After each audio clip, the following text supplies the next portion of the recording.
Good evening, ladies and gentlemen, and welcome back to the Delta Racing Competition Grand Prix here in Russia. I'm Ben Rwaggy McConnell, and joining me is the incredible Horn Badger. How you doing? I'm doing really well, excited to get going. How's things? All good, all good. I mean, it's the Russian circuit. You know, this is the circuit that you expect to see a lot of dramas when you come towards turn one. Quite often see some safety cars here too, but the dramas will continue even into the driver's standings. Yonti is currently topping them with 116 points, very closely chased down by two drivers, Dan and Bika. 113 for Dan, 111 for Bika. Dennis in 4th with 99, Bottas Gang in 5th, Rainbow 6th, Yalta 7th. I didn't catch the rest there, but Just Ice gets best of the rest currently with 11th place. He's 36 points, even he's still pretty close among the rest of the pack. LDV, P12, Dane 13, Daniel 14, Wicked Point 15, Yappy 16, Sanders 17th, Nixan 18th, Dower in 19th, and Lennart rounding out the 20. Now, I have been told actually that going into this race there is going to be rain towards the end of it, so the last 20 minutes or so is going to be rain. That might affect them when it comes to the Constructors' Championships, because Mercedes are currently topping it, 160, Ferrari are chasing down, 148, Alfa there too, 127 in 3rd, Haas in 4th, 122, Toro Rosso in 5th. It's so close all around. The point gap is just, it can literally be anybody's. We've only got a few races to go, but you can even guarantee that that's going to take it right down to the wire. But this is the circuit they're going to be attacking today. 3.6 miles in total, 2 DRS zones, and lots of opportunities to attack. There's so many areas here. I'm looking at turn 5 as well, being one of the main ones, but here we go with a onboard lap now. This is the final corner as we go onto the home straight. So the start line's pretty early, and when the DRS is actually enabled, it will be immediately available on the home straight. There it is. This is turn 1, this little kink here on the right hand side, coming into a very hard braking zone in towards turn 2. Bear in mind, this is going to be when the majority of the overtaking will happen. Brake hard, make sure you get the inside line quite tight there. The 2 and 3, and now into 4. Long left-hander. If you are going side by side with someone, you want to make sure that you are ahead, because turn 5 is where we're going to see another send it zone. Here we go. That right-hander there. And now don't run wide. Don't go into the wall on the left-hand side. It's too easy to clip that. Brake as soon as your curb starts. Get over the inside curb quite nicely and run through 6. In towards 7 then, and 8 is a quick one. Don't cut too deep, otherwise you will invalidate.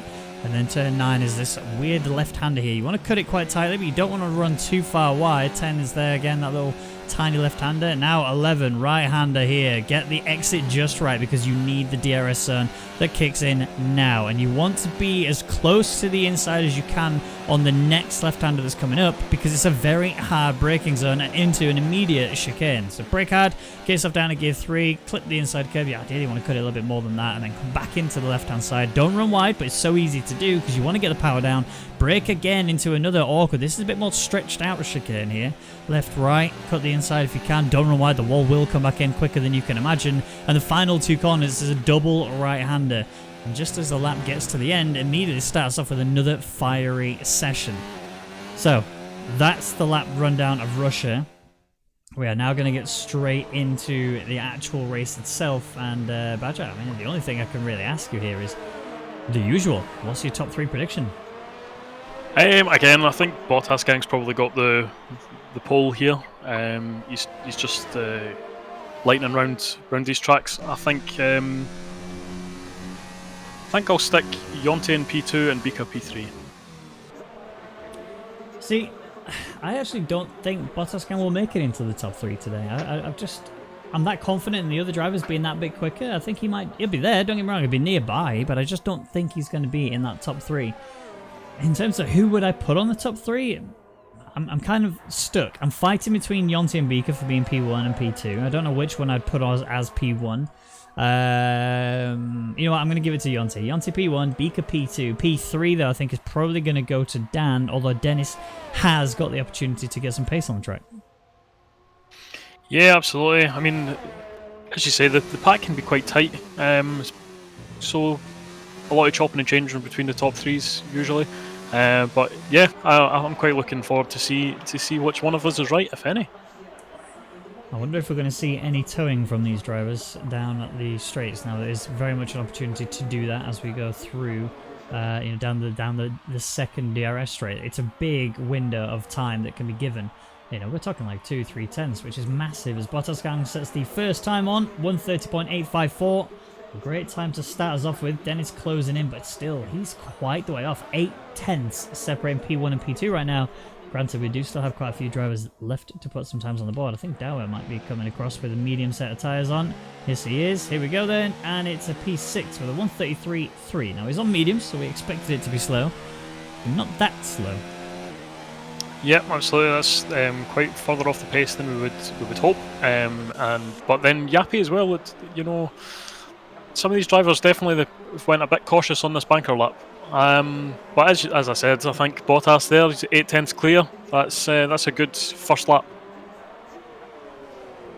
We have seen the Ferrari guys go out together. There's been a lap done from both of them already, but it doesn't look like either of them are on a hot lap right now, which it's quite baffling. If they are on the way back in, fair play, and maybe it's just gone wrong for them. I know that Lucas did in fact invalidate, which is why he's done a lap and not yet got a time on the board. Dan, on the other hand, has done a lap. It's a 132.2. Now, we have seen Lennart get up there, 131.7. Luke, again, a 131.8. 131.9 for Azia. Mr. Nathan narrows the gap. He's now only 0.04 of a second away from Bottas Gang. Currently sat P2. Yeah, that was close as you can get, really, without getting overtaken. That's one corner. One corner. He lost the difference between Bottas and himself. So definitely time for him to gain there. Maybe get that provisional pole position next lap. Yeah, like you say, it's so marginal. Even just stamping the brake that little bit earlier, stamping the accelerator, the brake a little bit later, accelerator a bit earlier, can give you just those minor hundredths of a second that will hopefully put you further up the field. As Lando's Milkman comes across the line, he does a 132.339. Yep, definitely there's more time in the table there for Landers Milkman. But right now, I would say the top two are pretty comfortable with their banker laps, and hopefully they can still go a few tenths faster when they, attack this track in anger again.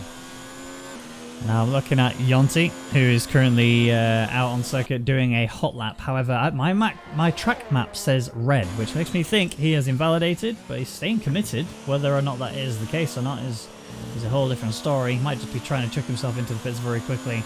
Who knows? Rain later on in the race, though, there's a likelihood here that the drivers might want to start on mediums, so they don't have to worry about their soft tyres just dropping away a bit earlier than when the rain comes in. If they start on the mediums, they can take them all the way to when the rain starts, and it's a single stop just as you would have in a normal race. Here comes Yonti across the line. It is in fact invalidated, but it is a 130.8, and I believe that was actually Poe. Yeah, he was probably wanting to just get across the line because he knew he was on a good one and wants to see how much he's got to gain on those around him. Which is, he's got plenty of time left. It's a good idea to do that sometimes and just get your sights in. But yeah, I'm not going to comment on the rain. We've been had too many times, so I'll see. But if it comes, you would say that Bottas and Mr. Nathan are not going to be able to set a faster time on medium tyres, so they are committed now to the soft strategy unless they can get an absolute blinding time in. Now, invalidated lap for Sander on this one, although he had already just chucked a lap in successfully, which was a 131.441. Currently puts himself P3, but again, that's still quite the way off there. 6/10 gap between P2 and P3. And it's a bit more than that when it comes to P1, P3. So we'll see whether or not Sander can improve later, but again, we need to see what the strategy is. Yonti may have invalidated intentionally. If he's done that on the softs, doesn't want to put a time in, but he wants to play the smart card, maybe going for those medium tyres to actually start his race on, he could be playing the biggest card for this entire race. If he does start on the mediums, takes himself very comfortably, very quickly as well, might I add, on the mediums to the rain session, he's going to be loving life.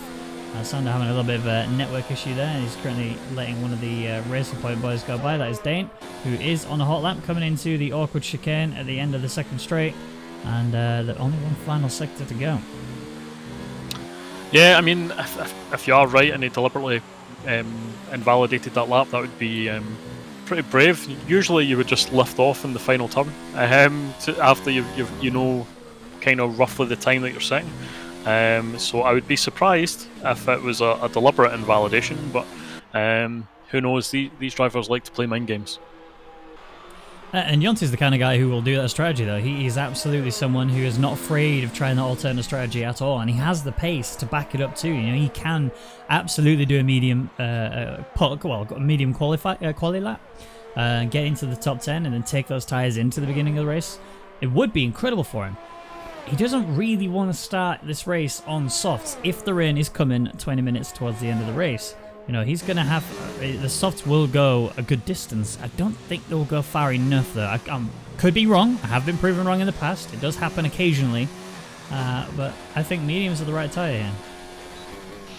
Yeah, I mean, again, if the rain is definitely coming, if not, then usual strategy would be soft mediums. And again, as we've seen in kind of previous leagues, that those medium tyres will go the full length of this race, pretty much. So any safety car lap 1, you'll probably see a lot of the soft runners in for medium tyres anyway, just to get the extra time that they would lose from the safety from our usual pit stop. They would keep that under the safety car. So you might just see everyone dashing into the pits in lap 1 and then fighting it out until the rain.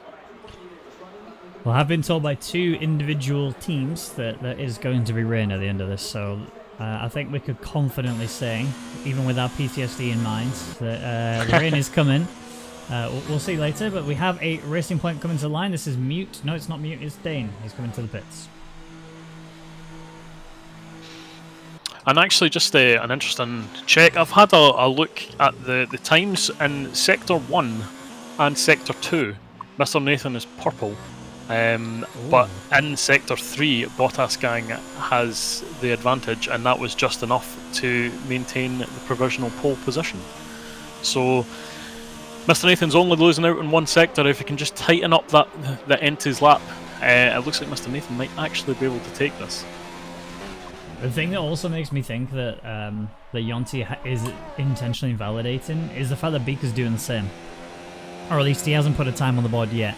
And I don't think he will. If he does, he'll put in a slow one, if I'm right. Because Beaker will be aware that the rain is coming. He's pretty smart when it comes to these conditions, and he will absolutely, have no fear in taking that strategy on board when he knows it is Alpha. We'll see whether or not he goes for it or not. Currently, he's not. He's absolutely still committed, still staying strong to his lap time. Is he on par for taking pole? Right now, I think the answer... Oh, he's just invalidated. It's 131.498 with an invalidation. I don't think I can say that was intentional or not, because I don't think it was. Nixon across the line, 132.646. Will not be topping the sheets at all. And Lando's is into the pits. Yep, it's... I would be very surprised if these drivers are deliberately invalidating. But I mean, this is a track that you can very easily push the limits just a little bit too much, a little bit more than you intended, and get those invalidations and those warnings in the race and the penalties potentially. Because there is a lot of runoff at certain turns, and any tyre going across that can sometimes give you the warning. There's a lot of room at the apex for you to just cut the corner too much. So I would be very surprised if it was intentional, when so often it is unintentionally invalid especially on this track. Well, Yonti's invalidated again and is on his way into the pits. So it's either he's intentionally doing it or he's having an absolute mare on this circuit. He cannot afford to be invalidating this frequently. It is easy to do. This circuit's track limits are very strict, very harsh. You cut it just a little bit too much and immediately you're invalidated. You don't want that. Especially when you're one of 3 drivers left to get a time on the board and you're capable of being pole. This is very concerning.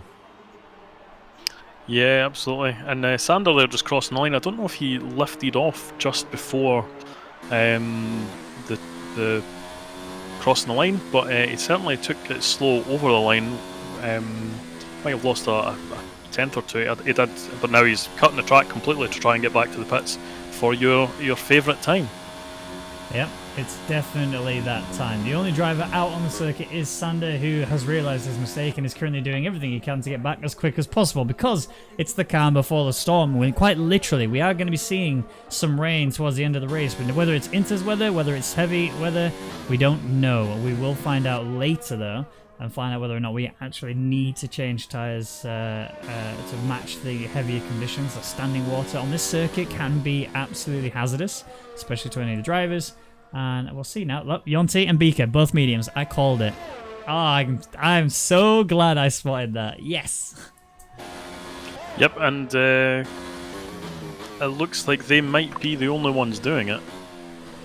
So far, anyway. Yeah, I think it's the right decision, honestly. These guys are going to be ahead of the field by a margin and a half. You know, they're going to be so comfortable when it comes to the end of the dry stint. As we move into the wet stint, it's like, how are you going to fare that out? How are you going to hold out? Oh, Sander very nearly sanded himself against the wall. That was very, very bad. We'll see if he can actually get in and out on time. I think it's going to be very tight. He's got literally a minute, and he'll need to do a hot lap in order to make it round in time.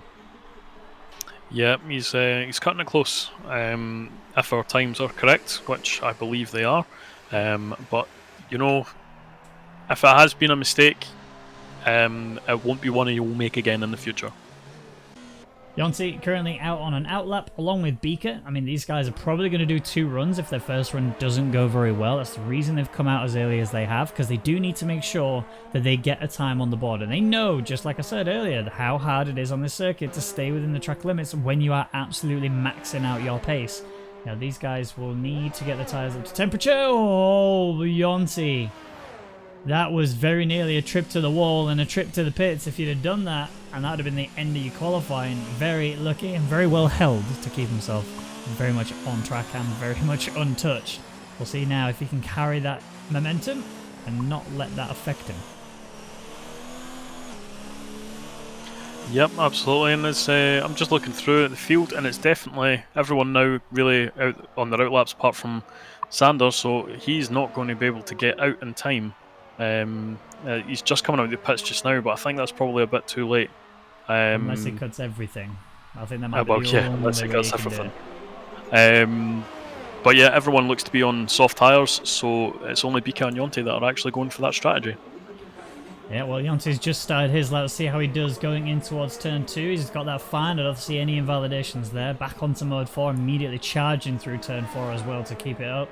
And I think his tyres are going to be more than cozy at the minute. Let me just check those temps. In fact, they're very hot. Wow, his tyres are screaming out in pain because of how hard he's pushing them. So, I mean, good. You know, that's great to see that he's able to get them done in one single outlap. He's able to get his tyres to the temperature and more. It's now maintaining that composure, the momentum, and keeping it consistent throughout this lap to not make any mistakes. Yep, absolutely. As you say, he might have given himself enough, or attempted to give himself enough to do 2 laps, but only 24 seconds remaining. He's not going to get through to cross the line to set a second lap, so this is the lap. This has to count. He has to do everything he can to keep it within the track limits and not invalidate and just go as fast as he can. And right now it's looking pretty good for his not accidental or otherwise invalidations. So here comes Dower then round the final corner as the timer has just hit 0. Is he going to be able to top himself off? He goes to P5, 131.300. Next up is the man of the hour. Can he pull off the medium stint strategy to make it into the top 10? He cannot. It is a P11, 131.892 is a valiant effort, but all for nothing. Can Beaker do it? He's next to cross the line with Lennart, who's on his back. Lennart on the soft tyres as well, so whoa, that was a kick out there from Beaker. He is pushing so hard to make it across the line and have a lot of time again. He's probably going to struggle. Whether or not he's going to get into there is not. It's P16. It's even worse than where Yonti was by quite a large amount. And this was always the danger of running this strategy. Everyone in front of you is on the softer tyres, and it would have been great if they qualified in the top 10, but now they're just too far back to make the strategy work. Yonti's not going to gain any choice at all. Really, everyone behind him now is going to be starting on medium tyres as well. So that's not worked out for them at all.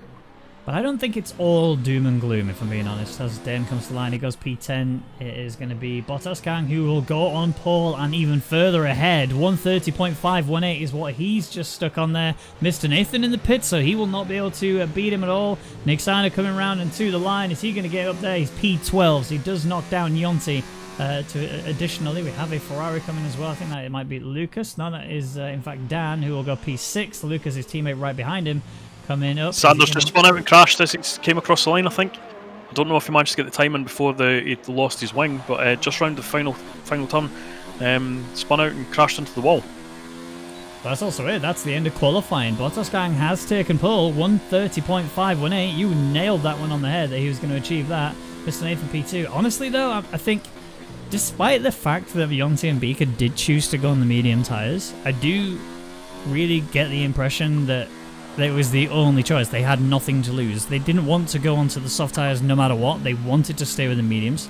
And they thought, well, if we can make it into the top 10, bonus, because we get further up there and actually get to start on the tyres we want to start on. If we don't make it into the top 10, we've not really lost anything, because we still want to start on the mediums, otherwise we're going to have to do a whole another pit stop. So yes, they may be down further in the grid initially, but they will be able to pull it back later in the actual race. But Bottas Gang, like we said, gets pole. Mr. Nathan taking second, Dennis taking third, Mr. Sander in fourth, Dower in fifth, Dan in sixth, Livin in seventh, with Lennart in eighth, Luke in ninth, and also just about breaking the 1 second margin, with Azia rounding out the top 10. Dane getting best of the rest with Mute there in 12th, Nixana in 13th, Yonti 14th, Yappy 15th, Lando's Milman in 16th, and Beaker rounding out the entire grid. Now, I want to see, for the remainder of these drivers that are outside the top 10, are they going to go for medium tyres? Are they going to take the softs to try and push themselves out there and extend them? And is it going to be the right decision? I'm almost certain Yonti and Beaker will do it. I just don't know if it's going to be enough for this Grand Prix. Yeah, absolutely. Realistically speaking, most drivers, if the rain is definitely coming, most drivers should go for the medium strategy and leave the top 10 with their softs. But the big call out to me there was just how far off the pace Yonti and Beaker were with the slower tyre, because these are two drivers that you would expect to be right at the front of that field if they were also running the soft tyre, but there they were quite down the order. So that shows you just how big a gap between the tyres there are. Yeah, exactly. You know, that, and on a circuit like this, yeah, the performance in the tire in terms of time is quite large, but also the performance of the tire in terms of tire wear is also very different. You know, the mediums will go way further than the softs will, and that's exactly what they're planning. Beaker, Yonti, Yappy, and Dane all go for the mediums. Interestingly, Nixana and Mute and Landos outside the top 10 have still chosen to go for the soft compound tyre. Keep an eye out for these mediums then. These guys might actually achieve a lot in this Grand Prix when the rain comes. Yep, it's theirs to, again, depending on when the rain comes, it could be theirs to lose, really. But interesting to see. As I say, how many people decided to go for the softs in the qualifying, but yeah, I guess we'll wait and see what strategy is superior at the end of the day. I honestly think that if I was to give a 1, 2, 3 right now, I think it's going to be Yonti, Beaker, and probably the likes of, say, Dane or Yappy. This strategy is going to be enormous, and I think the other thing you got to worry about is if the rain doesn't fall hard enough for it to switch to wet compound tires or, you know, intermediates, whatever, by the time that the tires run off, then the mediums will go far. But if the softs just drop, they're running the risk of punctures, they're running the risk of their entire race just going to crap, and you do not want that to happen. These guys have got to keep it under control, and these medium runners have just got so much more margin to work with. They are going to be the ones to watch as this race goes on, but not at the start. You can guarantee their pace is not going to be enough initially, despite the fact that we're going to have a DRS train more than likely. I think there will be a few battles happening, and all of it's probably going to happen initially in turn 2. Yep, that first turn 2, is always spicy around here. It's leaves a lot of the people behind getting a lot more top speed than the runners at the front due to the slipstream. So yeah, there's plenty to win and plenty to lose into turn 2.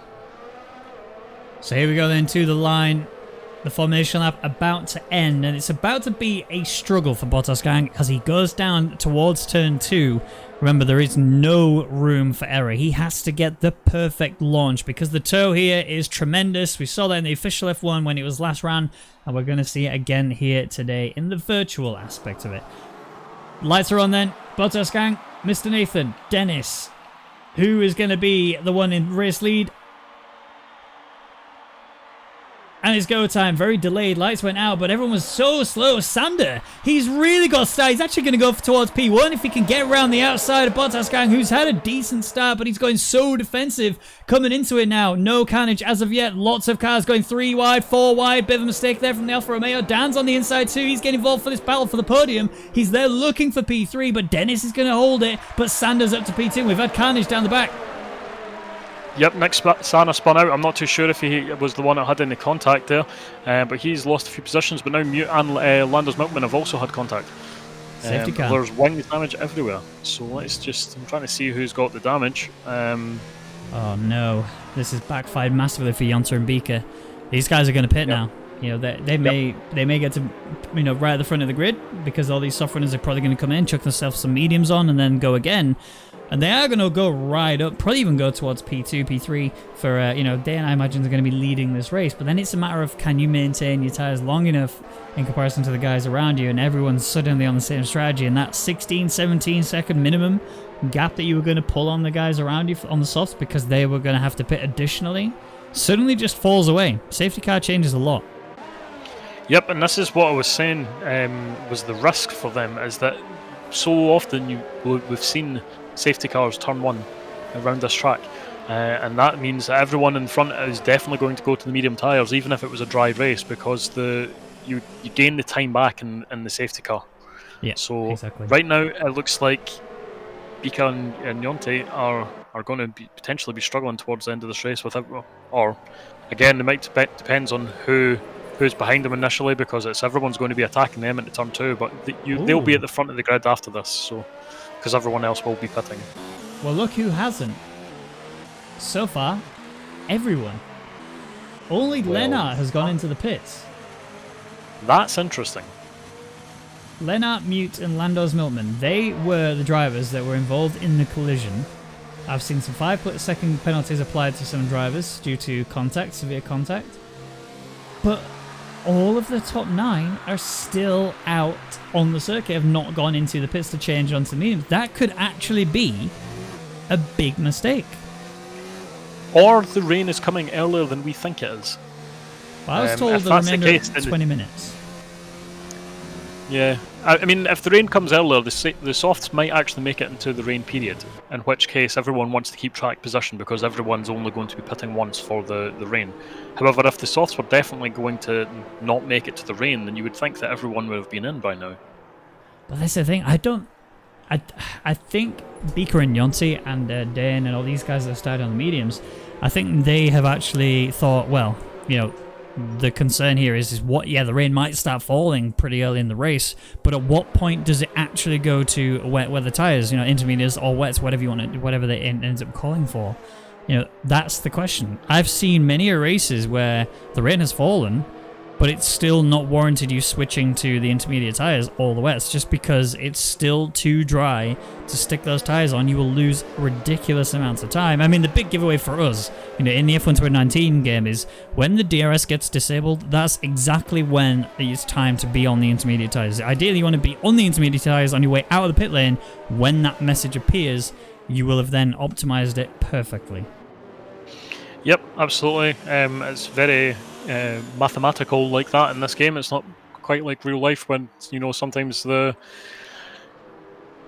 FIA can be a little bit slow in turning off the DRS, or sometimes maybe a little bit slow in turning it back on as well, for when you're switching back to dry. So yeah, I think realistically that warning is very good for us in the game, but we'll just have to wait and see how long it takes for the rain to come, especially under the safety car. Now, obviously, they'll have less laps to put through these soft tyres on, so effectively the rain's coming earlier in the race than it would have. So these soft tyres could still make it now. So far, none of the top 9 have decided to pit. None of the top 14 have decided to pit. But I am going to look at the position changes and see who the biggest winners and biggest losers are. So far, the biggest winner is Beaker, who's claimed 5 places so far in 3 laps. The biggest loser is currently tied. It's Mr. Nathan, who's got 7 places lost, and Lennart, who's also got 7 places lost, but he has also been in the pits, whereas Mr. Nathan has not. So something's seriously gone wrong for Mr. Nathan at the start of this Grand Prix. Yeah, I don't think I caught it, but it doesn't look like he's got any damage or anything, so he might have just had, run wide, or safety car came out again at the wrong time for him as he was going to reclaim some positions or so. But yeah, that's again, he's still on the soft tyres, so he should be faster than those immediately behind him. So there might be a little bit of a gap between himself and Dane come, the pit stop phases. So he still potentially could be getting some good points this race. I'm just looking at the tyre temperatures for Dane, who's currently on the mediums, remember. He is hovering around the high 70s, very low 80s, talking 80, 81. His tyres are not ready to go.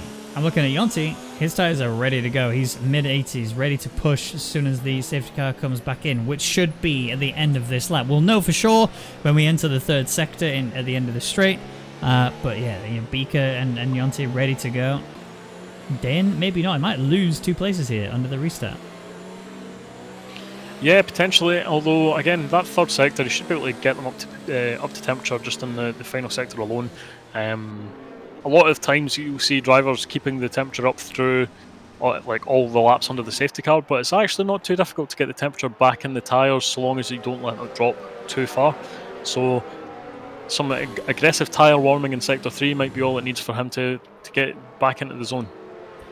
Well, we'll find out though, as Bottas Gang is back in the pack up now, ready for the safety car restart. It's all down to him. He has to wait for the safety car to get into the pits. Yonti getting 5-second penalty for exceeding track limits.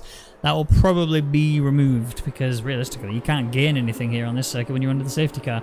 Here comes Bottas Gang then, ready to fire one off.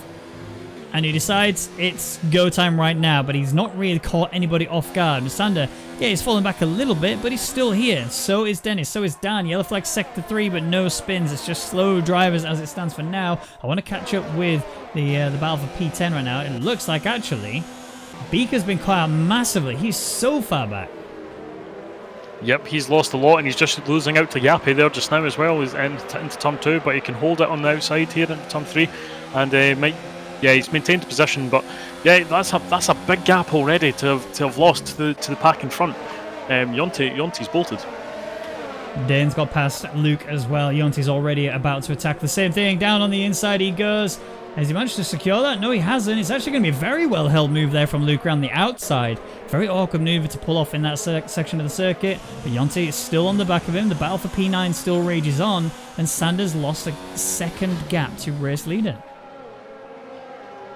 Yep, that's Beaker. Exactly what Bottas Gang needs to do. Beaker's out of the race.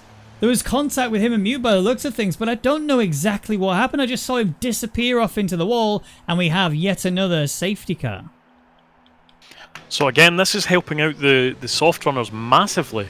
They can keep their tyre temps in check. They don't have to keep pushing their minimal wear. So for them, this is really helping them get to the rain period. So again, the medium tyre runners are looking like they're suffering from these safety cars. Are we going to see anybody come in this time? Looks like Sander is... Oh, he faked it. Oh, okay. He was trying to convince Dennis or Dan or anybody that was watching him to go into the pits. And he decided, nope, actually I'm going to stay out and stick to the back of Bottas Gang. And this time not let him pull a 1 second gap on me like it did before. Anybody else going to the pits? We have Luke in. And I think we're going to see a McLaren in of Landers as well. Yes, we are. I think that's his second pit stop, isn't it? Is that? I think he's his second pit stop. This is a disaster for Landers today. Yeah, intermediate absolutely. Tires. Oh, the rain's here, but is it going to be heavy enough? It's definitely not heavy enough for the intermediate tyres just now. I don't know if he's making a gamble there about potentially it'll be heavy enough come safety car coming in, but 2 laps, that's a big risk. If that doesn't pay off, he's effectively putting himself 50 seconds behind the rest of the pack when he has to come back in for soft tyres again and then go back out in intermediate tyres. Because by the time the rain comes, if it's not in the window, those tyres are going to be destroyed. Yeah, exactly. So Bottas Gang still leading this race. The rain is here and it looks like it's falling pretty hard. The main giveaway as to whether or not we're nearing intermediate tyres at least is when you see spots on the halo that are sat there. They're not just drifting off like you can see them as they are right now. We'll keep an eye out as we go around on the safety car to see whether or not that does end up happening. Bottas Gang actually just lagged into the safety car there for a split second. And he's falling back? No, he's not. He's just not pushing. I'm trying to see, I can't get a look at his wing, but I don't think he took damage from the safety car there. I think that was just a bit of desync. Yep, the wing's intact, so that's good. So the rain being here is now going to start playing on the minds of those guys that are on the softs. And Beaker and Yonti are going to start kicking themselves because the softs would have absolutely made it to this point here. So their decision to try and pull that strategy just didn't work out. So like you said, yep, it was a gamble, but it was a very poor gamble and it hasn't worked out for them at all. Beaker, in fact, is out of this Grand Prix. Yep, it's one of the things where sometimes it's good to do an alternate strategy, but at other times, you know, maybe just best to go with the pack. If everyone else is doing something that you're not doing, most likely they know something you don't know. More collisions. I thought Mr. Nathan and Dane both getting penalties for a severe collision. They've come into the pits and that's what's caused it. They just got caught out by each other. So they might get removed, who knows, but intermediate tyres are being chucked on quite a few cars here. Crucially though, not the top 4. Yep, I think it's still potentially a little bit too early for this. But never mind, Bottasgang's just spun out his rear there as he was going behind the safety car. That's a good indicator that, you know, if you're losing the grip like that, that's probably time to come in. So yeah, our top runners here might have all made a mistake.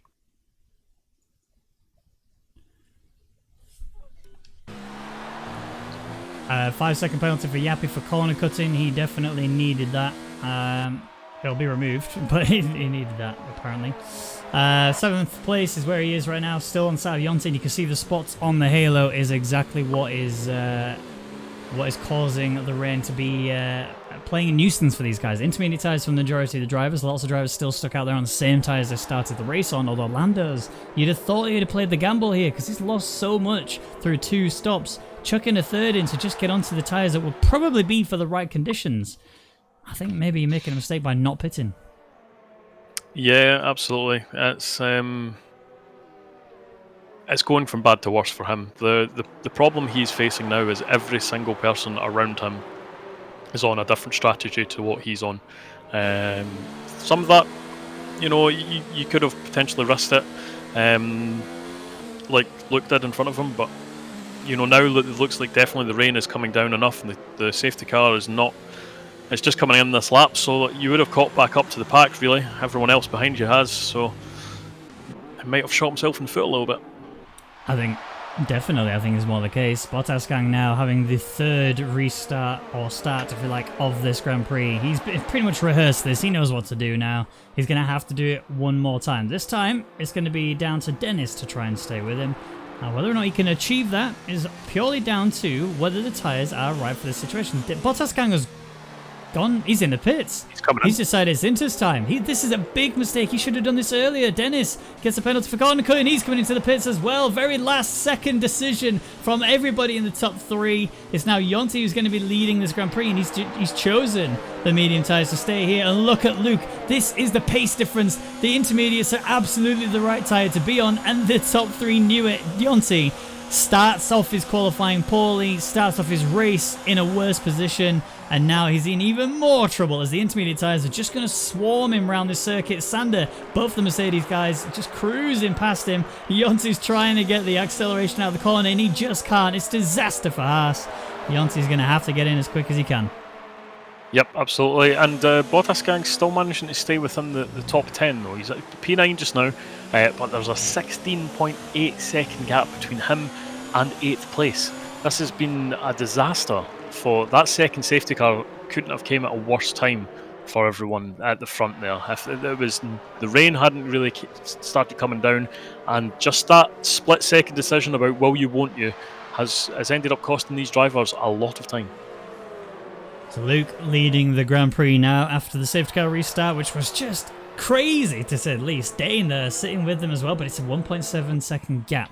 DRS will not be available to these drivers. It's just far too wet for those conditions. Sander is there too, and he's actually still within range to attack Dane as we go for the toe off later. Mr. Nathan and Lucas going pretty aggressively together, but no contact. They've kept distance, almost contact there between the two of them, and Lucas will stay P5. Yep, and just Dane has actually gained 9 positions to get into this podium position that he's in now, and as you say, he's not a million miles off P1, so it's a potential there that Dane could actually win this race. Oh, we've had is that Yonti? Yes, it is. More drama and disaster. He's also got wing damage, so now his pit stop is going to be even slower than it was before. He is going to be feeling very frustrated at his race right now, and this is almost unrecoverable. He can't do this now, I don't think. Yep, he's already lost the pit stop to Bottas, who's now overtaken him before he could even get into the pits.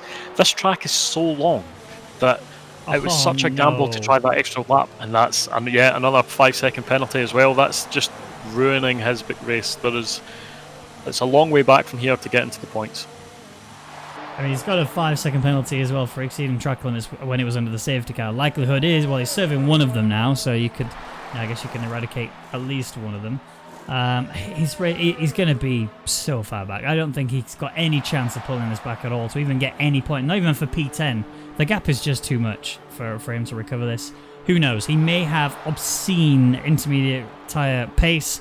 It will need to be obscene in order for him to keep up. We have got a hell of a battle though going on for P4. It goes right down to P7. Nick Sander's being hunted by Lennart, and he's trying to catch up to Lucas.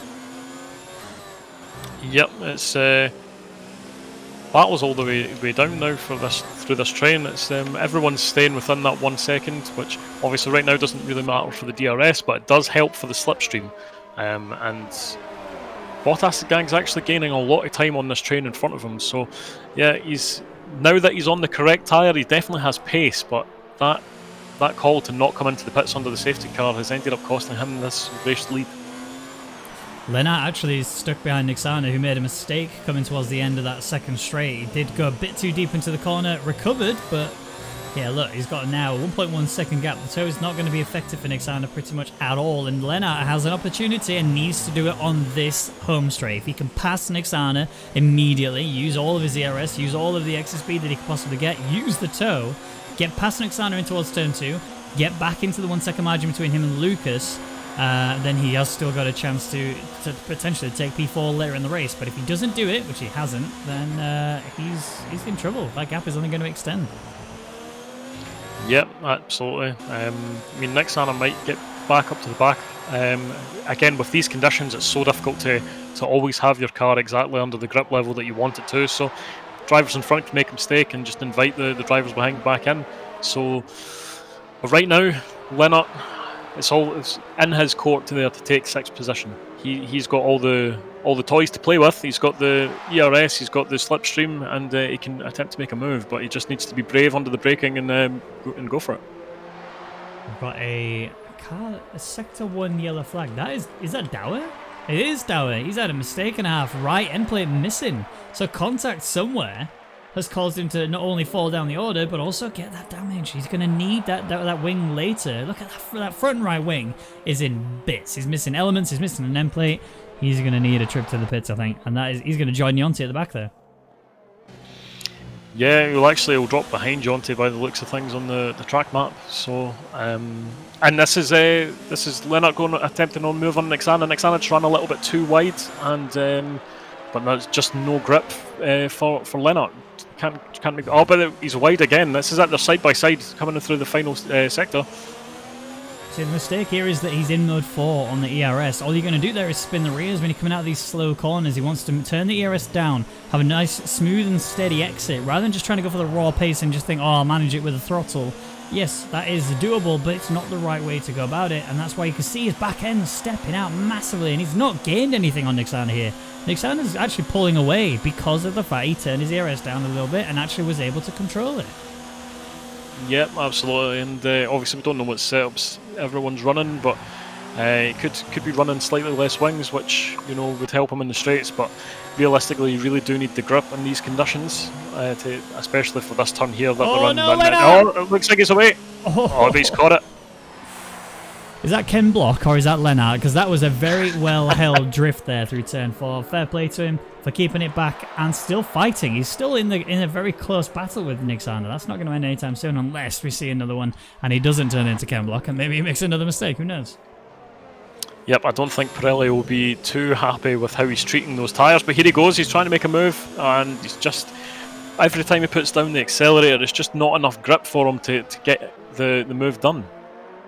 The other worry you're going to have is if you pass Nixana, he's the kind of guy who will find a gap and will send it straight on there, and he's not necessarily too fussed about how big or small it is. Here is Lennart all over the gearbox of Nixana, but clearly there is a wing difference here. Somebody has lower aerodynamics than the other because he's struggling to catch up with him even after being in the tow. He's going to go around the outside of turn 11. This is going to be an absolute beastly move if he pulls it off, and I think he has. The exit speed is perfect for Lennart. He gets the move done, but Nixana's going back at him, straight down the inside, almost goes into the side of him. Has to take the off the track there to come back through. Gets a cutback though of Dreams, and that allows him to go side by side again with Lennart and recover the position. But surely we're going to see Lennart going right back at him again on the home straight. Yeah, absolutely. It's going to keep these two together for quite a long while, and the drivers in front as well. Mr. Nathan's been battling there with Lucas trying to keep that position. Lucas was just on the back straight, he'd got right up to his gearbox, but now it's just building that gap slightly. It's just with these conditions, it's so hard to go. And here's Lennart on Nixana. He's going down into turn 2 and he's making the move, and it looks like he might actually make it stick. They're still banging, they're still touching, and it looks like it's going to be Nixana with the inside line, but turn 5 is where the dives come in, and Lennart again, this time he's done it again. Ken Block is definitely here, and he's willing to stay on the circuit, but how long will the tyres stay? That's the problem. They're currently getting absolutely abused, especially the rears. He needs to manage it now. His fuel load is currently flashing yellow too, which means he doesn't have enough to make it to the end of the race. As it stands, he'll need some fuel management. He also needs to look after his ERS on the exits. He's burning these tyres away. And I think he's realising now, actually, if I keep my ERS a bit lower, I can maintain exit speed that much more. Look, I'm not actually losing anything to Nixana. Yep, absolutely. The slipstream can be very powerful so long as you can keep the grip in your tyres and then get the acceleration in the traction zones, and that seems to be what he's attempting now. So, yep, it looks like that might be the way for him. But Nixana in front only has 20% ERS as well, so it's not like Nixana was defending it very easily. He's obviously been trying quite hard to keep Lennart behind him. So just that pressure is really good to have on someone. Force them to use the tools that they have available to them to keep you behind. This is one of two battles that's happening on the circuit. You got battle for P4 and you got battle for P6. They're about the same distance, however, the gap between Lucas is deciding to play a little bit more of a conservative attack here on Mr. Nathan. He's just going to sit behind him, manage that gap a little bit, whereas this battle here for P6, this is a battle where blood is the only answer. There surely has to be a wing, a murder, an elbow, or whatever being put in here. Nixana goes defensive as Lennart goes round the outside in towards turn 2. He's got the pace, he's got the grip, he's got the move. Lennart up in a P6, and Nixana looks like he's just blown away by that maneuver. I don't know how he's going to bring this back. His back end is stepping out, he's struggling. Yep, that was a masterclass move from Lennart, and as I said, Nixana's not really got much ERS to play with, so if Lennart can get just a little bit of a gap here, Nixana's not got the tools to fight him with. I think now, like you said, the fact that ERS is so low for Nixana is now, oh, I've got to limp it a little bit, but somehow I need to stay with him. And, you know, considering how hard Lennart was pushing when he was in the tow as well, there's still room for mistakes to be made, but Nixana currently 7/10 a gap, 8/10, and it's climbing. Lennart is running away. Yep, absolutely. He's making sure that mode he's in is staying nice and high so that he just get that extra power out and hopefully build a gap and get out of the effective range of the slipstream. But Nixana, they're just over that 1 second now. He's already lost that much time in just 2 sectors. Yeah, and I don't think he's got a chance to recover this now. I think it's going to be very difficult for him to close back in with that 1 second margin and potentially even line up an attack. That's not going to happen now. The battle for P4 is what we need to keep our eyes on now, as Mr. Nathan is comfortably still there. He's not really had too much pressure applied to him. Lucas has a lot of ERS, but nowhere near the amount that Mr. Nathan has. I don't even think he knows what ERS is. He's sat on 100% battery throughout the final few corners, and he's very comfortably protecting himself from Lucas. Yep, absolutely. He's been sitting like that for a while. He just turns it up for the straights, and then it seems to be off almost entirely. I don't think he trusts his right foot under these conditions. But have a look at Bottas gang here. He's catching up to Nixana rapidly. He's about 2 seconds a lap faster. Obviously, Nixana was fighting at the time, but 2 seconds is a lot to be gaining on someone on under any conditions. But Bottasgang is just making sure that he can close up to his teammate, and I don't think there's any defence really. Nixana will just have to let him by. Bottasgang will be rubbing his hands together with glee as he's slowly bringing himself into further points positions. 6 laps he's done so far on his inters. He's the better of the ones ahead of him, as everyone's on 7 except for Luke, who's done 8 laps on his inters, but he is almost 2 seconds ahead of Dane. And I bet he didn't even think he was going to be in this position when this race started. And now look at him, very cozily in the lead, and he can just carry on cruising. Yep, that's racing. It's all about taking the opportunities that present themselves to you, and he's done that spectacularly. He was the first person to make the call onto those tyres, and it's worked out a treat. Yappy and Mute are swapping places. It's Yappy taking the outside line. He's managed to secure that one. It looked like Mute was making mistakes. And that caused him to fall now to P13. Doesn't have any wing damage. Oh, he might now. Oh, well held there by Mute. That was very nearly a massive smash into the wall. Just trying to get the throttle down a little bit too early. Too much ERS, and again, you just put your foot down.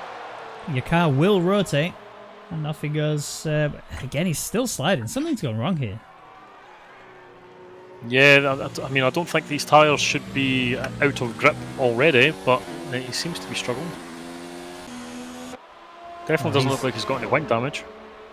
He's definitely falling back, though. That's the concern. P13 is where he sits as it stands. Lucas, despite the ERS he's dumping on the circuit, he is not able to keep up with Mr. Nathan, who's loving life. And Lucas is getting penalties to go with it. I think that's his 2nd penalty of this Grand Prix. He is really in trouble now. Yep, that's him with 6 seconds now, I believe. So, yeah, definitely not going well for him. But Mr. Nathan's sitting there very comfortably. A bit of a gap between him and the podium, but right now it doesn't look like he's actually too bothered about that. He's not attempting to close up too hard. He's keeping his ERS in check and not running these tyres into the ground. Bottasgang has passed Nixana and already almost built up a full 2nd gap. He's 3.7 seconds away from Lennart, and I'm seeing that interval and I'm thinking surely he's going to be further up soon enough. I reckon he'll be ready to attack Lennart in a few laps. This is brilliant pace from Bottasgang. Yep, so last lap from Bottasgang was a 147.0 flat. The last lap from Lennart was a 148, so it's just a second a lap.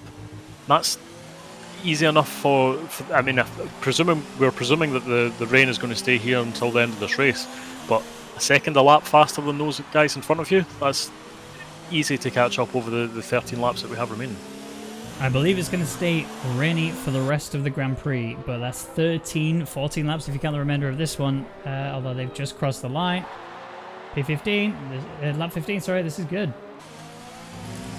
Yep, it's certainly working out well for him, despite Bottasgang made the wrong call. We can safely say that now. He definitely made the wrong call on the pit strategy. Didn't come in for the tyres, and it's cost him, but he's certainly having a very good recovery drive. But the top 3 right now are actually doing outstanding in terms of their own pace, and to those the drivers around them, they're all within kind of 1.5 seconds of each other and just building a gap. Mr. Nathan's dropping back just a couple of tenths every lap, so he just looks like he's settling for P4. Yeah, I think the biggest sob story really is actually Yonti, isn't it? If you think about it, he had qualifying where he was trying to do well on the mediums. He couldn't make it into the top 10. Started P13, I think it was in the end. I'm just going to check. No, it's there, P14, sorry. P14, yeah. And then he comes into the Grand Prix, was thinking, brilliant, I'll just take these mediums till the rain comes. What was that, lap 5? Lap 6 the rain came, and we'd already had 2 safety cars, and it was everything had just gone wrong for him. He then decided, actually, I'm going to gamble it. I'm going to stay out whilst everyone's going in for the intermediates. Again, backfired massively. There were people who chucked themselves in on the inters, came out straight away, didn't hesitate, and just went for it. And he's down there, P14. Yeah, granted, he's ready to attack Yappy, but it's still for a non-points position. This is somebody who's a podium contender. Yeah, it's definitely heartbreaking, but it got to the point where he took a few big risks.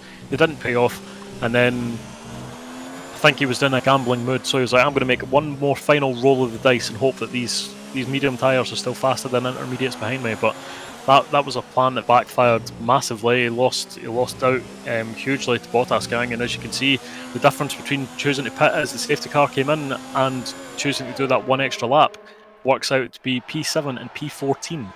So, well, now P13, but it's certainly not worked out well for Yonti today. Definitely keep yourself away from the casino, Yonti, because your luck is not in today. However, Lucas has actually had an attack on Mr. Nathan as we came towards turn 2. Now turn 3 and 4 has just been done. Turn 5 is not a send opportunity this lap round. However, Lucas is still there. He's still within that gap of Mr. Nathan, and despite the comfort that Mr. Nathan has on the ERS, he's not feeling any pressure whatsoever. This guy is still racking up the ERS on the battery. And Lucas, who's dumping it, has still got the 2 lots of penalties, so it's 6 seconds in total. I don't see a way for Lucas to recover this now. P5 is the best he can achieve right now.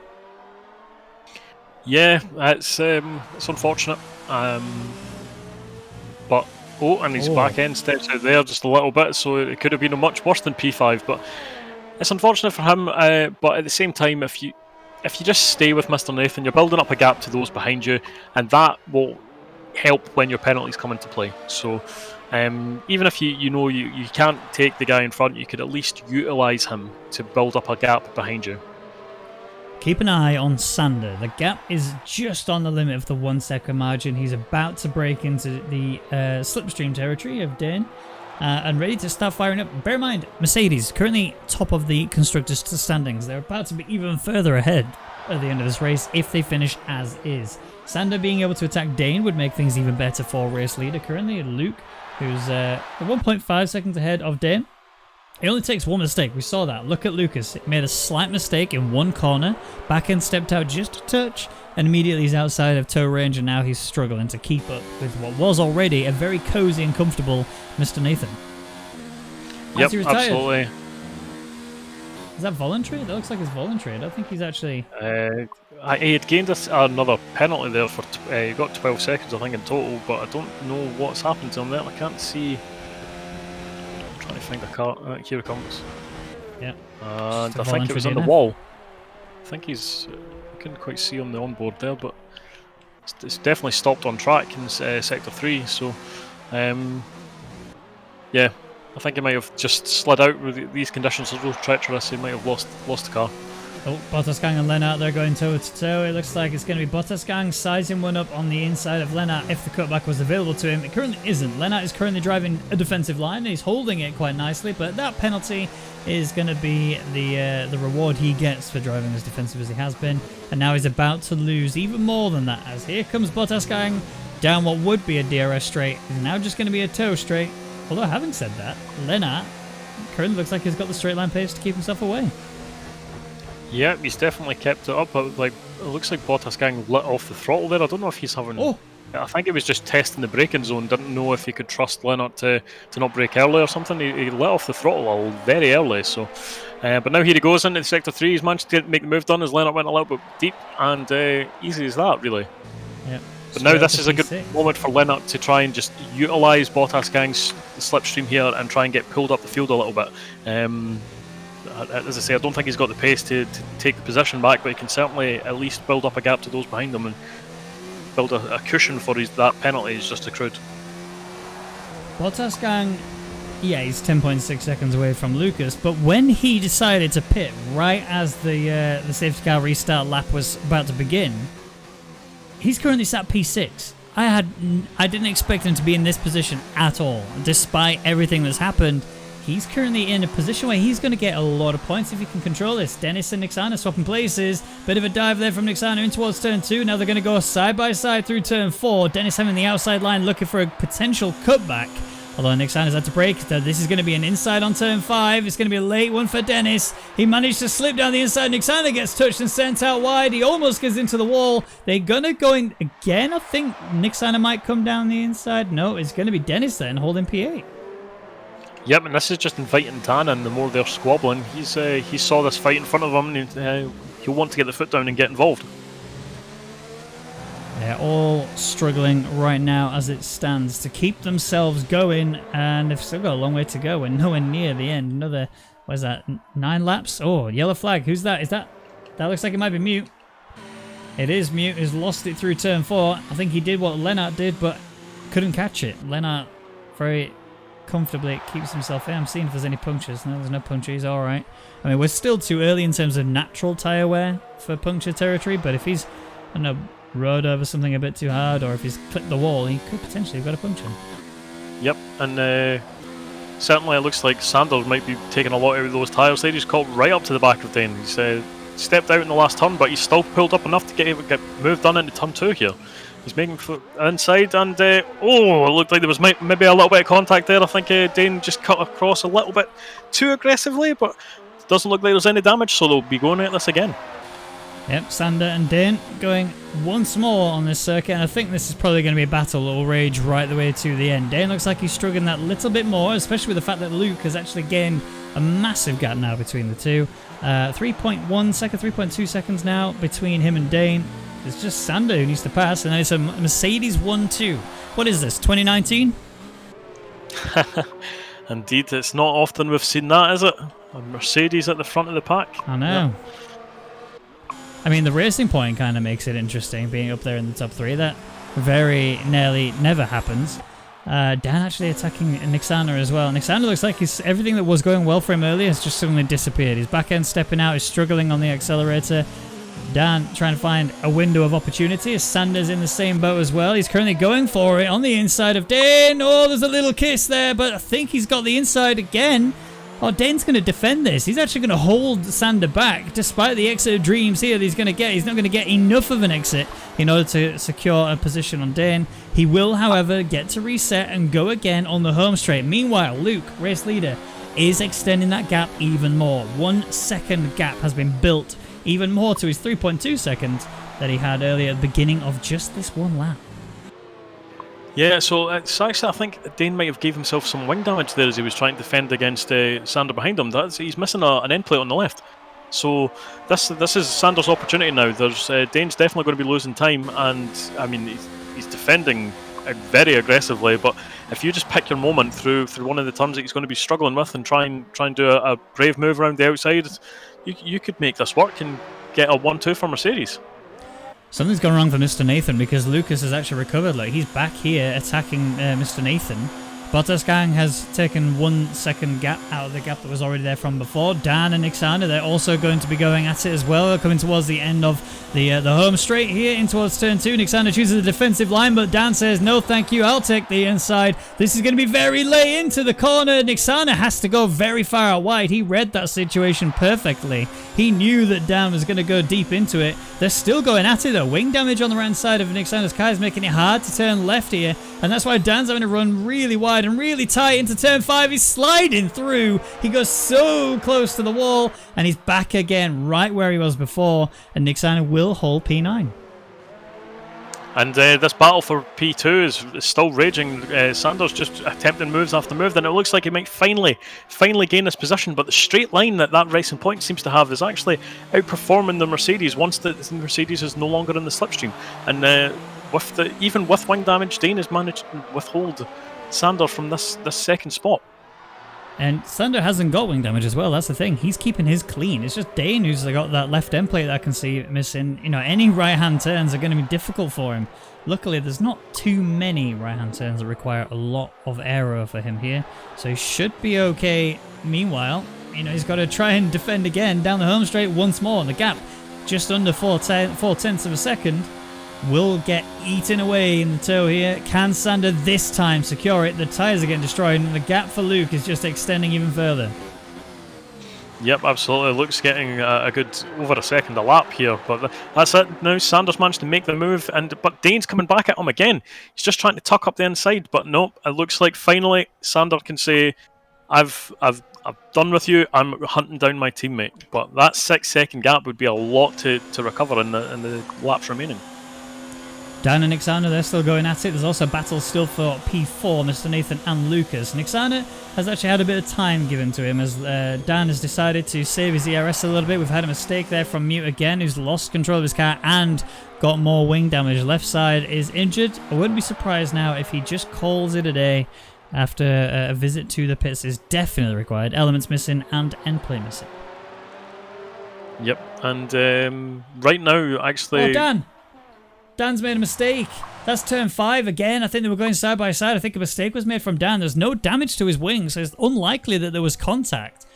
I think he's just tried to carry his car through turn 4 and get the momentum in towards turn 5, and it's cost him. He's way back now. 7.4 seconds away from Nick Sarnan. Yep, that's unfortunate for him, and it'll be unlikely that he'll be able to regain that time come the end of this race. Again, the gap's just too large. But if you look at Bottas, gang, he's actually sitting in P5 right now, because Lucas happens to have 9 seconds of penalties. So, despite having an awful safety car for him, the timing was just wrong and for putting on the wrong tyre. But he's actually recovered very well and managed to get P5. That's. I think he'll be happy with that. If you said that to him on lap 5, that he would manage to get back up the field so well. There's actually going to be a battle again. Here comes Lucas down the inside towards turn 2. A little bit of wheel banging, and that's still going to be Mr. Nathan keeping himself ahead in P4. There's a racing point that's rotated going in towards turn 4, and then luckily gets out of the way. Lucas would have had a bit of a curb round there, but he's still attacking. He's still going to go for an attempt here on Mr. Nathan. He needs the drive, and Mr. Nathan's too slow through the corner. A little bit of contact between them, but still no damage. This is only benefiting Bottas gang even more. So yes, he's still, I guess, net P5. But realistically, he could get even more from this. Yep, absolutely. Mr. Nathan also, I believe, has a penalty. So, yeah, he could potentially jump up to P4. Dane also has a 3-second penalty. So, again, if Bottas gang can catch up to the back of those in front, you know, he could gain a lot. But right now, I think he'll want to do the work on track and make sure that if he happens to gain a penalty himself, he's still safe. But yeah, there's points on the table for Bottas gang. A lot of points as well. You know, this isn't for like P10, P9 or whatever. He's going to get quite a decent amount of points to go towards his standings here. And Dane, who's lost out to Sander earlier, is now suddenly in the firing line as Mr. Nathan's closing in. So is Lucas closing in. And again, this does help Bottas gang close in even more, because if all 3 of them start engaging in a battle, the time difference will be astronomical. Bottas gang will be able to gain everything. Could even find himself on a podium. Imagine finding yourself on a podium after everything went wrong at the end of that safety car. That would be crazy. Lucas looking for the exit through the final corner. Took a much wider line than he had done previously. But the gap is extending between Lucas and Mr. Nathan, and now he's realised, whoops, that's a mistake. I have to recover somehow. Yep. Do you want me to give you a little bit of excitement for this? Go on then. A little bit of stats. So Bottas gang here happens to be going 2 seconds a lap faster than Dane in 3rd place. Oh, that's what I like to hear. That's exactly what I like to hear. Bottas gang could have the recovery of dreams and still end up on that podium. Lennart and Dennis are going at it as well. Another mistake there from Mute, who's decided soft tyres. We also have hard tyres on Dower for whatever reason. That surely, I mean, it is a mistake. And Mute's realised a retirement is what he's gone for. He's out of this race, no attempt at anything here, no points, nothing. And they're still seeing this raging battle for P3. In the distance, you can see a Toro Rosso, that is Dower on those hard tyres. Bottas gang closes in, 5.1 seconds now. Lucas right on the back of Mr. Nathan. Mr. Nathan, who's actually going for a move here on Dane. He fancies his opportunity at P3. He would love this right now, and he has the ERS to make it work should he go for it. But the inside line is a bit closed off there from Dane and Lucas, who's going round the outside and now into the inside. There's contact between them. A bit of an awkward maneuver from Lucas. He actually has to catch his car due to the contact. Oh, and he's still here, though. He's still in this war.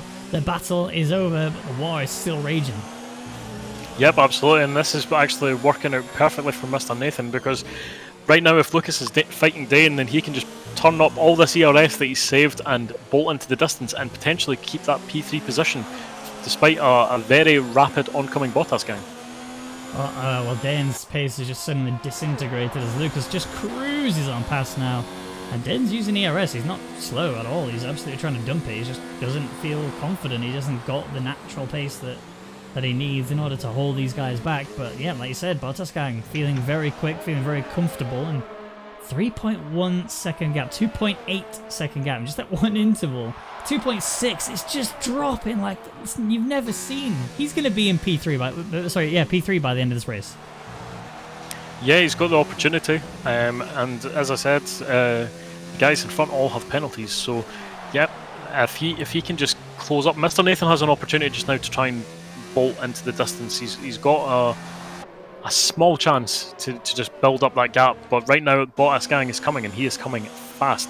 And to give him a little bit of an extra pep in his step, he will almost definitely be getting the fastest lap point awarded to him come the end of this race, as he set the fastest lap in the dry conditions.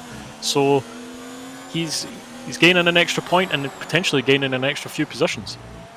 Niksana still under attack from Dan. We saw the mistake that was made earlier. He lost 7 and a bit seconds. Well, he's brought that right back, and he's in here to try and double up his current points to pass Niksana and get P9. Bottas Gang's now at the same gap as the two drivers have ahead of them and the driver ahead of him.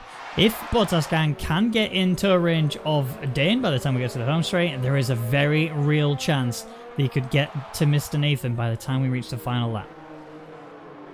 Yep, he's absolutely flying, and I think the two in front are again, they're both setting in phenomenal lap times as well. So it would have been a really spicy fight for the podium if Bottas Gang never made that tactical error. But here we are, here we go. He's coming up to the back of Dane and hoping to make this move. If he can gain this position here, then it's just onto the back of Lucas. And again, the drivers in front all have penalties, so he just needs to sit in the zone. He doesn't need to even overtake them. So Dan closing in on Niksana still. This is probably going to be one of the final battles that they have together, because I'm pretty certain now that Dan has got this one nailed in. Niksana in trouble, although the exit there was so much better than what Dan had got. Dowett still on the hard tyres. I don't know what he was hoping to achieve, but Dan coming at Niksana. This is going to need to be a quick and simple overtake, although he's decided to pull himself out of the line. So he's not going to be in for it. Dane under attack from Bottas Gang now, half a second, but the gap between Dane and Lucas has extended. Oh, Dan has actually got past Niksana. He's going around the outside here of turn 4. Niksana's on the inside curb. He's already not going to make it. He's going to have to brake so late for turn 5. There's a bit of contact between him and Dan that's forced Dan off the circuit. Niksana's still raging, trying to keep this battle on going. Dan trying to defend as hard as he can in towards turn 6. That causes Niksana to go around the outside. There's no opportunity for it. Turning in a bit too much there, I think, Niksana. You've forced Dan, I guess, to go nowhere else other than into your car, but Dan is still going. Niksana getting a time penalty for cutting that corner. Back end step out there for Dan. He's keeping himself in this race. The yellow flag in Sector 1 and Sector 2. That is a Toro Rosso. That's Dower, so we know exactly what that's going on about. Dana Bottas going to swap places. He's up to P5, but a 3-second gap means he's going to struggle. And Niksana now just trying to recover what he's lost. Yep, so right now Bottas Gang effectively sitting in P4 because of Lucas's penalties, but and Lucas is hoping, really, if he can keep on the back of Mr. Nathan. But right now, basically, Lucas is just in a zone where nothing he can do is going to gain him a position. He's going to lose out to these penalties. He's got 9 seconds. Mr. Nathan in front of him only has 3. So Bottas Gang, if he can get in, overtake Lucas, he's effectively got P3. He just needs to make sure that the gap between himself and Lucas is either less than 2 seconds and Lucas is staying in that zone. So lots of positions again gained from such a tactical error, but it's certainly made for an entertaining racing. We are on the second to last lap. We've seen that Niksana and Dan have re-swapped places again due to a send and a half in turn, I think it was turn 12, the end of the second straight. From Niksana, it was an ambitious one, but I think it scared Dan enough to fall off the track and allow that to be retaken. He's still here. He's still absolutely going for it. Landos is also trying to attack Yonti. Bottas Gang now will pass Lucas in terms of penalties, but I think P4 is probably the best he can achieve, as that gap is 3 seconds between him and Lucas, and surely he hasn't got enough pace to close them both down in the closing stages.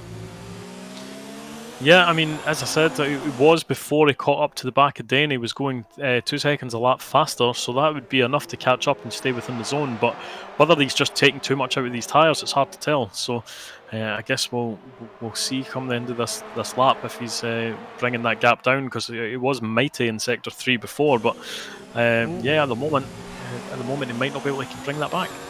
Look at Dan and Ixana, they are so close together. Dower's retired from the race. He's done that in the pits, I believe. But here we go again. It's Dan around the outside here in towards turn 12 at the end of the middle straight. This is going to be a very hard braking zone for him to achieve, and Ixana's sticking around the outside. Dan gets a big penalty for corner cutting there. He's actually got the position done on Ixana. Whether or not that's going to be something he'll get to keep or not, I'm not sure, but that was a massive penalty for corner cutting.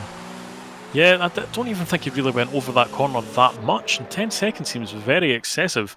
But that's what the game has decided to give him, and ironically enough, if he'd actually just stayed where he was, he would have gained the position anyway, because Nick Sana, I believe, has 6 seconds worth of penalties. So, yeah, I guess that one will go to the stewards, and they can decide what's right. Yeah, I think the stewards will probably give him a warning for that, I imagine. I mean, obviously, we're not the stewards, it's just speculation from our perspective. I mean, ultimately, it was a corner cut. Yeah, there's no guarantee. There's no denying that. That's for sure. Yonti might actually secure himself a point here still, despite the fact his race started so poorly and his entire race has been pretty unfortunate. Oh, and Ixana's losing the car. He's trying so hard to keep himself going with pace. Yonti's going to be stuck on the inside here and towards turn 6. I think he might actually be able to secure this position. Ixana's going to force it round. There's very, very minimal room there between them. He comes back on the track so scarily. Almost kills Yonti. Yonti saw that at the very last second. And there was a very quick evasive maneuver action there from Yonti.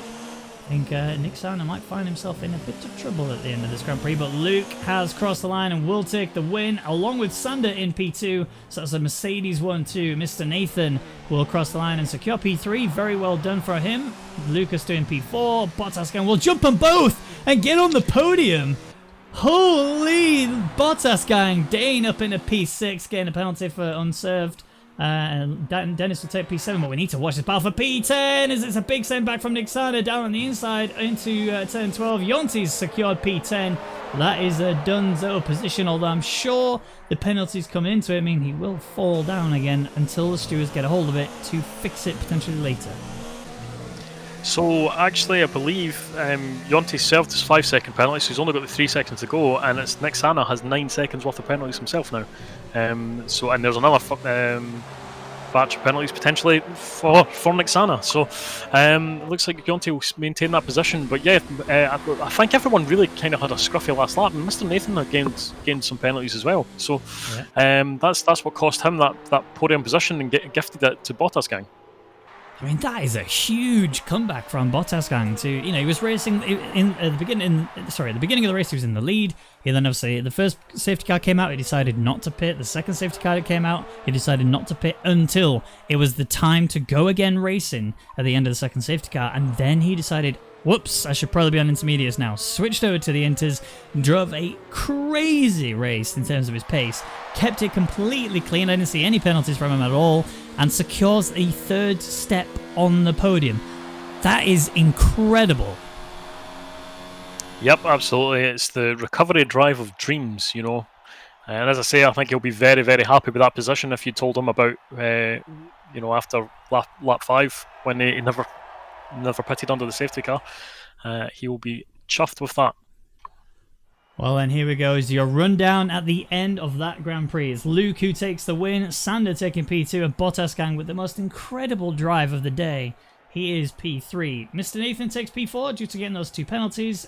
Lucas taking P5. Dane taking P6. Dennis in 7th. Lennart in 8th. Lando's in 9th with Yonti rounding out the top 10. Dan gets best of the rest with Naxana in 12th and Yappe in 13th place. Dower, Mute, Azia and Beaker are your DNFers of the day. And the final question to ask you, Mr. Horn Badger, is who's your driver of the day?